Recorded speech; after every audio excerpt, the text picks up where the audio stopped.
Hi everyone, so I have a haul for you today and it's a little bit of a special one, a bit different from my usual hauls, as a few weeks ago I was whisked away to Paris and I had the most amazing couple of days. It's just the most beautiful city I've ever been to. It's also a great place to find some beauty finds as well, some things that you just cannot get hold of in England, and of course it has a Sephora which had to be paid a visit to, and there's also the French pharmacies which are just full of the most amazing skincare brands. They have tons of Roche-Posay, Bioderma, Vichy, Nux, all the brands that I really love, so a few things were picked up from there as well. The first store I actually came across though was the Kiko, and I know we have one of these in England. I'm sure there's one on Regent Street, but I've never actually tried anything from them. I've never been to the store, so I thought I'd go in and just try a few bits, and I'm not too good on the whole euro to pound conversion thing in my head, but everything seemed so reasonably priced and it was so busy in there, so I had to pick up a few things.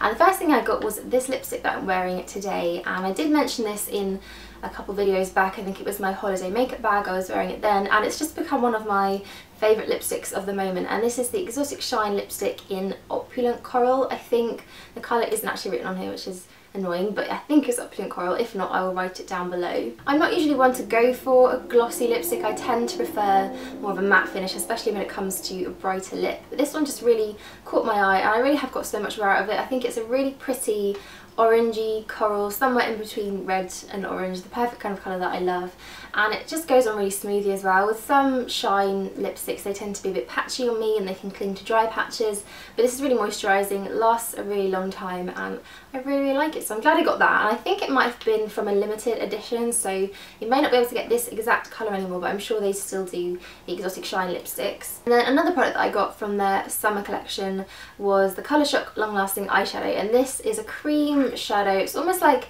a moussey cream shadow, but it's a really pretty colour. It's kind of a taupey, silvery copper, I'd say. It's got a slight bit of champagne-y pink in there too, but it's a really nice colour for using as a base, putting eyeshadow on top of, or even just wearing on its own.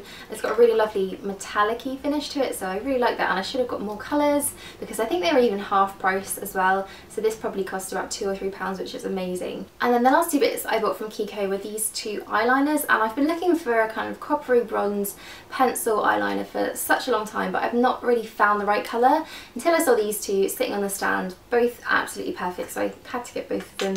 And these are the shades 401 and 402, and 401's kind of slightly more of a goldy yellowy undertone copper, whereas 402 is a bit more reddy and rusty and brown looking, but they're both so pretty. They have a slight metallic sheen to them, and I've been using it mainly kind of under my lashes, on my waterline, to kind of give definition, but without using something harsh like a dark brown or a black, and it works really nicely. It's a really pretty colour to use under there, and also I think they work nicely too as kind of an eyeshadow almost. So I've just literally been blending it onto my eyelid and then like dabbing it in, and it works really well like that too, so I really like these. So of course I wanted to pick up some Bioderma makeup remover while I was there.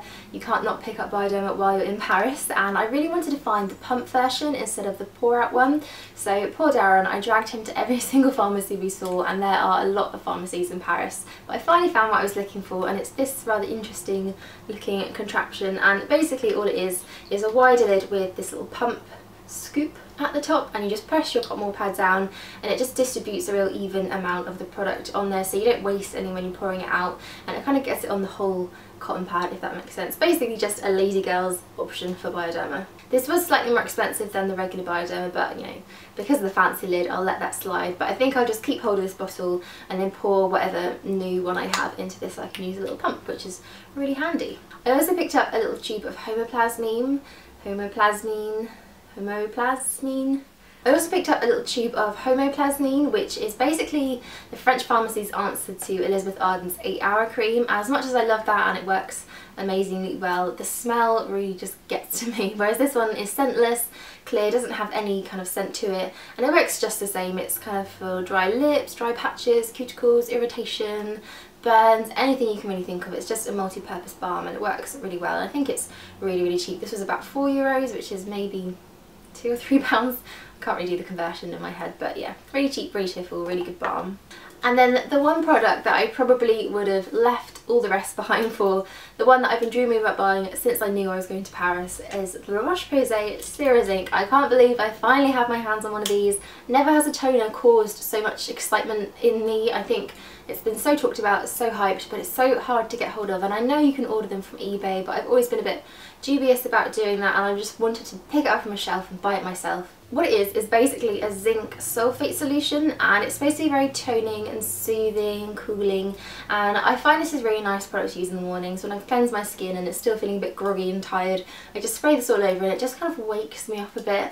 And also at night when I use a slightly more exfoliating toner, something with glycolic or AHAs in it, I use this afterwards over the top just to kind of cool everything down, add a bit of extra hydration, and it just works so nice. I should have picked up another one. I'm going to have to go back to Paris and buy more. So onto the bits that I got from Sephora, and I was kind of surprised to see that there weren't too many brands that I hadn't really heard of or couldn't get hold of in the UK. I think when it comes to American Sephoras, they have a much better end of the deal. They've got Tarte, they've got kind of Fresh, Hourglass as well there, whereas there was mostly brands that I knew in the French Sephora, but there were a couple of things like Marc Jacobs and Makeup Forever, and then the Sephora own brand stuff that I wanted to try. So the first things I actually saw and pretty much ran straight to were the Sephora Formula X nail varnishes, and I've wanted to try these since they pretty much came out. I've heard so much about them, and there were so many colours. It took me like 10-15 minutes to actually pick which ones I wanted. So in the end I got this one here, which is Here Comes the Sun. It's a really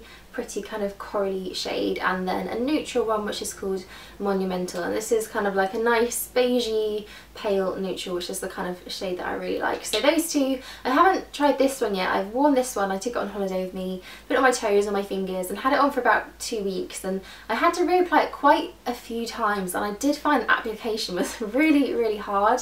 It kind of was quite gloopy and thick, and it seemed to dry too fast as I was kind of putting it on, and then it was really hard to get a nice even coat. So I'm not sure if it was just a one-off. I will have to try the other colour and see how they compare, but it was a bit of a tricky one to put on. I also think Sephora do really great brushes, really good quality, different kind of shapes and styles that you would get from other brands. So this one I picked up was the Pro Airbrush Concealer number 57, and I usually use the Real Techniques contour brush, which is kind of quite a big fluffy tapered brush to buff in my concealer, but I was looking for something a bit more precision, a bit more smaller than that one, I guess, and this one just looked like the perfect brush. It's not tiny, it's still got quite a lot to it, and it's nice and fluffy, but because it's synthetic as well, like the Real Techniques one, it just works really well with cream products. So I've basically just been buffing my concealer in with this, and it gives a really lovely airbrush finish. It really gets into kind of like the corners of the eye where I get a bit of darkness, and then under lashes, and it's just really great for precision work around the face too. So that's been my go-to concealer brush of the moment. And I also picked up a concealer to use with it, and this is the Makeup Forever Full Cover Concealer, and I've been debating getting this for a really long time. I was originally going to go for number 1, which was the lightest. I thought that'd probably suit my skin, but this is actually number 4 that I got matched to, and it is pretty much the perfect colour. I do have a bit of tan, which is kind of shocking for me at the moment in my skin, a bit more colour, so it's a tiny bit too light, a bit ashy, but I'm sure once that fades away in a few days it'll be fine. But it's a really nice concealer. It is very full coverage. It does have a really long lasting wear to it as well. I think it's waterproof, so you know, really resistant, really lasts on your skin, but it just kind of looks very much like your skin, even though it is a full coverage concealer, and it does really even everything out. It doesn't look cakey or, you know, unnatural, so I really like this. I need to test it out a bit more, but so far so good. So that's it for my Paris beauty haul. I hope you enjoyed watching that. Let me know if there was anything I forgot to pick up that you absolutely love that you can only get hold of in Paris or in France, because it's just the most amazing place. I'm sure I'll be back there soon enough. So thank you all so much for watching, and I will see you all soon.